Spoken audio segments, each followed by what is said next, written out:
Hey everyone, need to create a bootable USB for Windows, Linux, or another operating system?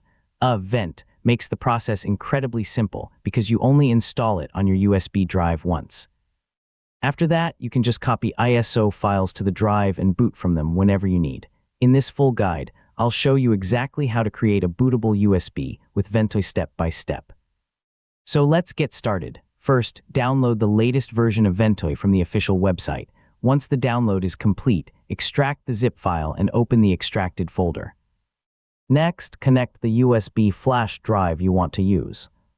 Remember that installing Ventoy will erase everything currently stored on the USB drive, so make sure you've backed up any important files before continuing. Now launch the Vent application. Verify that the correct USB drive is selected, then click Install. Read the warning carefully, confirm the prompts, and wait for the installation to finish. Yeah, this usually only takes a short time. Once Ventoy has been installed successfully, open the USB drive in File Explorer and simply drag and drop your ISO files onto the drive. I mean, you don't need to use any extra software to make each ISO bootable.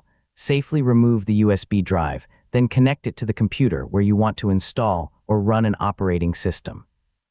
Restart the computer, open the boot menu, and choose the Ventoy USB drive. When the Ventoy boot menu appears, use the keyboard to select the ISO file you want to boot and press Enter.